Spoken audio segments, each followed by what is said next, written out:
નમસ્કાર, હું નરેન ભૈયા. આજે વાત કરીશું વાંસદા તાલુકાના રાણીફળિયા ગામની. રાણીફળિયા ગામે આજ રોજ ડોક્ટર લોચનભાઈ શાસ્ત્રી દ્વારા બ્લડ સ્ટોરેજ સેન્ટરનું ઉદ્ઘાટન કાર્યક્રમ રાખવામાં આવ્યો હતો. આ કાર્યક્રમમાં ભારતીય જનતા પાર્ટીના લોકલાડીલા સાંસદ શ્રી ધવલભાઈ પટેલ, કેબિનેટ મંત્રી શ્રી નરેશભાઈ પટેલ તથા ધારાસભ્ય શ્રી એવા મોહનભાઈ કોકણી સાહેબ અને અન્ય મહાનુભાવો હાજર રહ્યા હતા. આ કાર્યક્રમમાં સાંસદ શ્રી ધવલભાઈ પટેલે સ્થાનિક હાલના ધારાસભ્ય શ્રી એવા આનંદભાઈ પટેલને મુંગેરીલાલ કહેતા આડે હાથે લીધા હતા. વધુમાં ધવલભાઈ પટેલે કહ્યું હતું કે વાંસદા તાલુકામાં ભારતીય જનતા પાર્ટી જે વિકાસના કામો કરે છે, જેમ કે વાટી ગામે 16 કરોડના ખર્ચે જે નવો પુલ બનાવી અમે રહ્યા છે, તો મુંગેરીલાલ કે હસીન સપને નું કહેવું છે કે આ કામની રજૂઆત ભૂતકાળમાં અમે કરી હતી, જેને કારણે આ કામ પૂર્ણ થવાના આરે આવીને ઊભો છે. છતાં પણ એનું શ્રેય લેવાની જેમને આદત પડી ગઈ છે એવા સ્થાનિક ધારાસભ્યએ સમજવું જોઈએ ક્યાં શું બોલવું અને ક્યારે બોલવું. વિકાસના કામોની જે ખોટી બુમરાણો કરે છે તો એ વ્યક્તિ પોતાના ગામમાં એક પાણીની ટાંકી સુદ્ધા બનાવી શકતા નથી અને વધુમાં વરસાદની ઋતુમાં પોતાના ઘરની પાસે જે પાણીનો ભરાવો થાય છે એનો પણ યોગ્ય સમયે જો નિકાલ ના કરી શકતા હોય તો વાંસદાના આદિવાસી વિસ્તારમાં ભારતીય જનતા પાર્ટી તરફથી થતા કામોમાં રૂકાવટ શું કામ કરે છે એ જ સમજાતું નથી.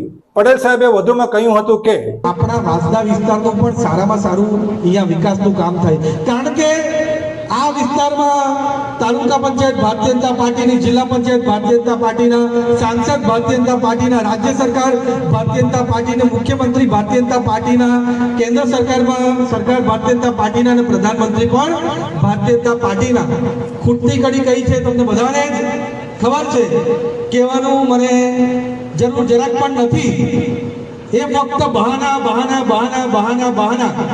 વિકાસની વાત આવશે એટલે એમ કહે છે ભાઈ દાહોદમાં આ થયું, છોટાઉદેપુરમાં આ થયું, તાંઝાનિયામાં આ થયું, ઝિમ્બાબ્વેમાં આ થયું, વેસ્ટ ઇન્ડિઝમાં આ થયું, ન્યુઝીલેન્ડમાં આ થયું.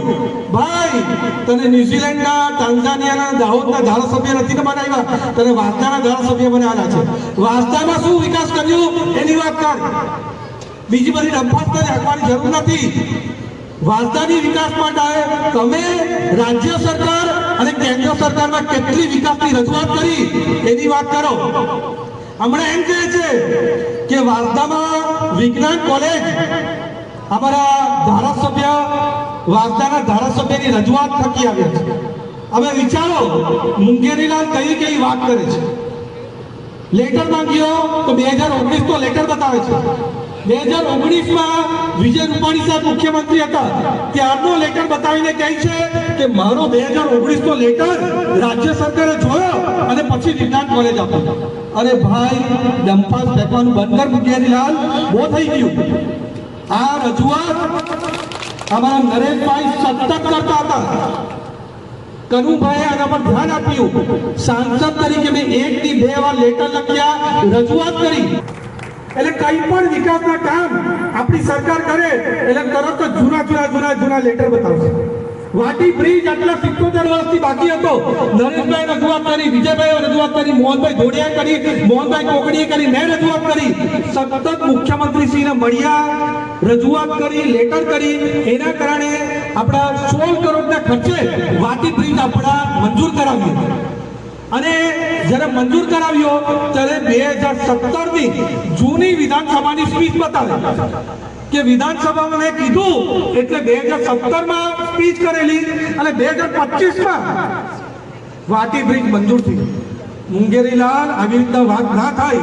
હવે વાંસદાના લોકો હોશિયાર બની ગયા છે. હવે તમારી કોઈ પણ ડંફાસમાં, કોઈ પણ ઉશ્કેરણીમાં હવે અમારા વાંસદાના લોકો આવવાના નથી. વાંસદાના લોકોને ખબર પડી ગઈ છે કે આ વાંસદાનો વિકાસ કોઈ કરી શકે તો ભારતીય જનતા પાર્ટી, નરેન્દ્ર મોદી સાહેબની સરકાર જ કરી શકે. કોઈ પણ વિકાસના કામ બીજું થતું નથી. જ્યાં જતી વાત કરશે કે પાર તાપી નર્મદા રિવર લિંક પ્રોજેક્ટને બંધ કરાવી દીધો, આ બંધ કરાવી દો. પાર તાપી રિવર લિંક પ્રોજેક્ટ કોઈ લાવ્યું હોય તો 2009માં કોંગ્રેસની સરકાર લાવી હતી. અમારી સરકાર મોહનભાઈ કોકણી, મોહનભાઈ ગોડિયા, નરેશભાઈ બધાએ મળીને રજૂઆત કરી. મેં પોતે રાજ્ય સરકાર અને કેન્દ્ર સરકાર સાથે સંકલન કરીને એક જ દિવસની અંદર લેટર આવ્યો અને એના કારણે પાર તાપી નર્મદા રિવરલિંક પ્રોજેક્ટ કરવાના નથી અને લેખિતમાં લાવવાનું કોઈ કામ કર્યું તો ભારતીય જનતા પાર્ટીએ કર્યું છે.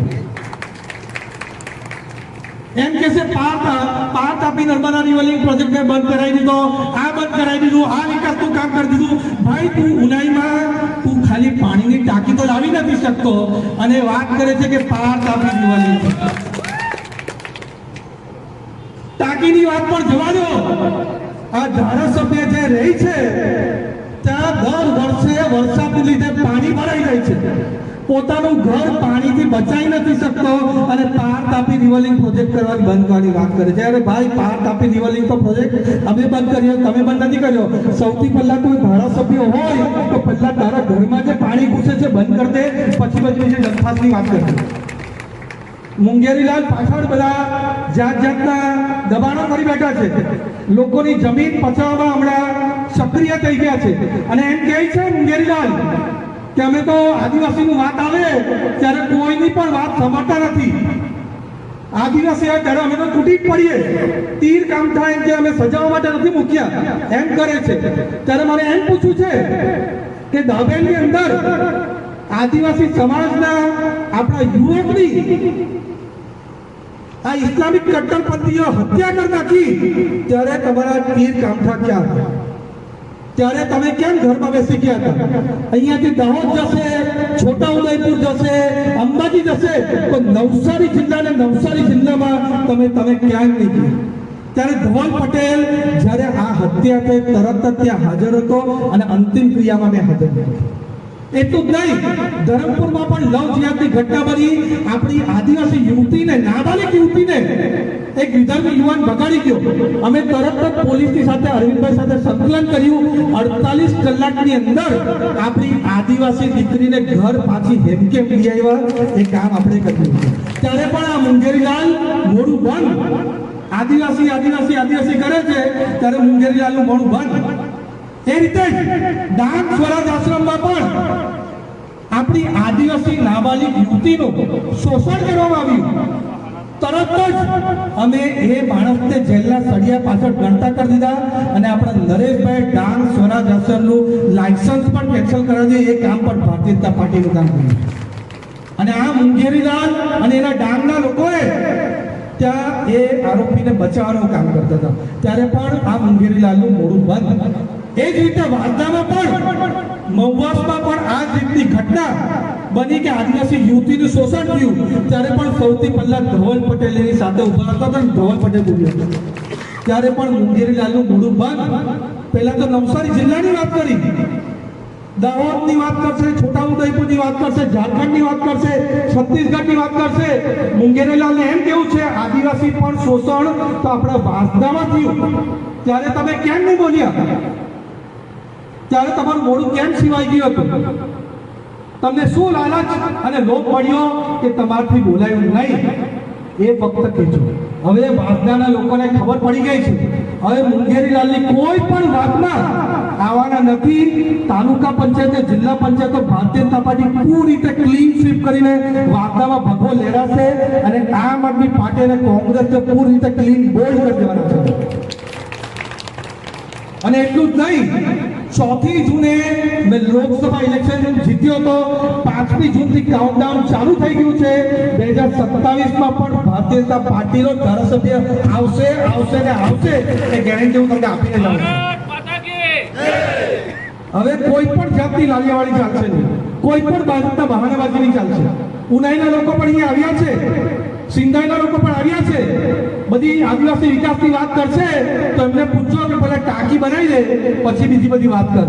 ટાંકી લાવશે ત્યારે કહેશે કે ભાઈ જો મેં તો 2016માં પત્ર લખેલો ટાંકી માટે, 2016નો લાવશે, 2015નો લાવશે.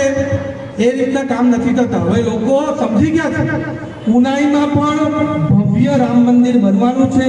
1,80,00,000 હતું. અમે બધાએ નરેશભાઈ સાથે સંકલન કરીને 5.5 થી 6 કરોડ રૂપિયા મંજૂર કરવાનું પૂર્ણ પ્રક્રિયા ચાલી રહી છે અને ઉનાઈમાં રામ મંદિર પણ એકદમ ભવ્ય બનશે એની ગેરંટી તમને આપી દીધા છે. અને ત્યારે પણ જ્યારે રામ મંદિરની મંજૂરી આવશે ત્યારે પણ જૂના લેટર કાઢશે કે મેં કર્યું હતું. રામ મંદિરના મુદ્દે ભાજપને ઘેરે છે. 70 વર્ષ રામ મંદિરના માટે ભારતીય જનતા પાર્ટીનો સંઘ પરિવાર હતો અને 70 વર્ષ કોંગ્રેસના લોકો રામ મંદિરનો વિરોધ કર્યો.